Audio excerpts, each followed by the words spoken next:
Born on February 23, 1939, Aggrey Awori was the 10th of the 17 children of a canon of the Anglican Church and a nurse. Some of Awori's siblings are illustrious citizens in Kenya. First of all, I was born in Tororo. I was brought up in Mbale. I went to school at Navamari High School in Mbale. Then from there I went to King's College Budo.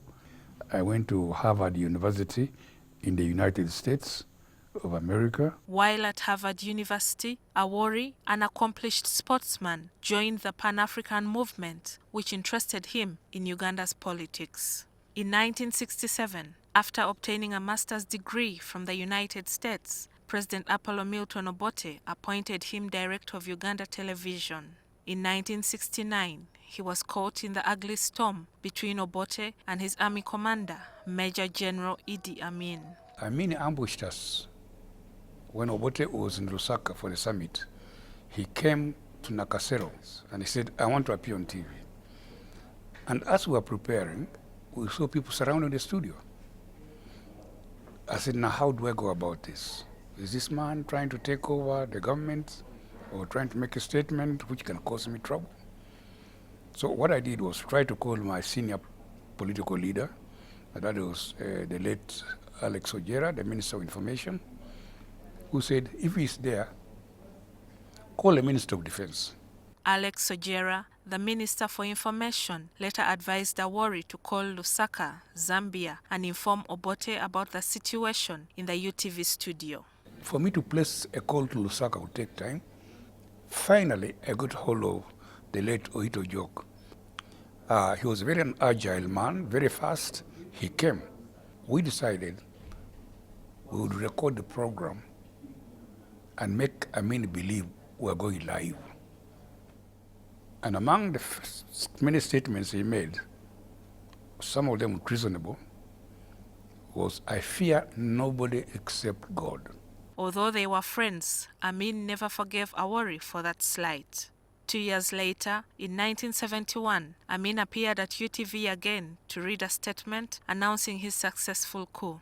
It was 11 p.m. and Awori informed Amin's bodyguards that the station had closed for the day. I was thoroughly roughed up.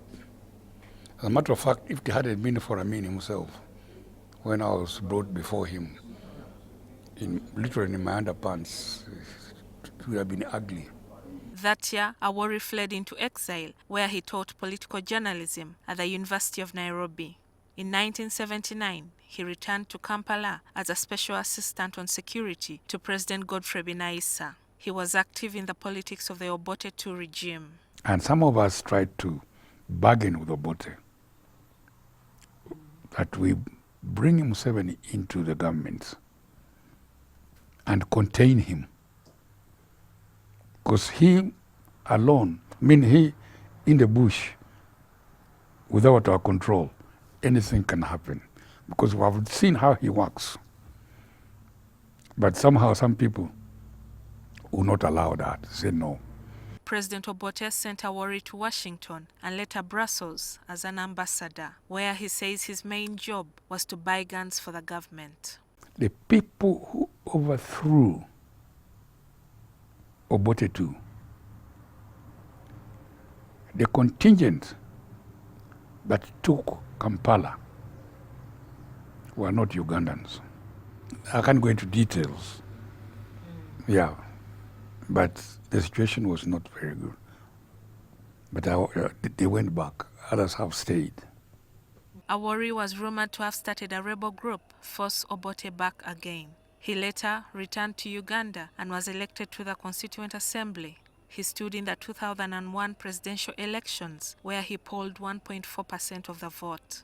He served in the 6th Parliament, and in 2007, he abandoned the UPC and joined the ruling party. From 2009 to 2011, he was the Minister for ICT. His son, Baisama Awori, describes him as an approachable father and leader who made time for his family. He was a maverick. There was never a dull moment with him. During his campaigns, we were always with him. I did the treasury role for many years during his campaigns, so it was quite a demanding and exciting time. I remember even I think the presidential race was probably one of the most demanding campaigns we've done. We had never got a district. Aggrey brought us a district. Aggrey Awori fought when he's still a member of parliament until Museveni remembered us and he gave us a university, which is Uganda. In August 2020, Awori was elected to represent the elderly parliament. As someone who had personal knowledge of some of the momentous occasions of this country, Awori says his ace has been in knowing the secrets to keep and which ones to disclose. I know a lot about this regime from the early days. But one thing I should like to tell the youngsters coming up, there are certain things pertaining to national security which may come to your knowledge. You better hold that information in the interest of national security. Right now, we have very serious problems which can cause again disintegration of Uganda, but we have to hold it together. He is survived by his wife, Thelma Awori, and 8 children. He will be buried on Saturday in Chibimba, Tilda, in Bujiri district. Gillian Nantume, NTV Tonight.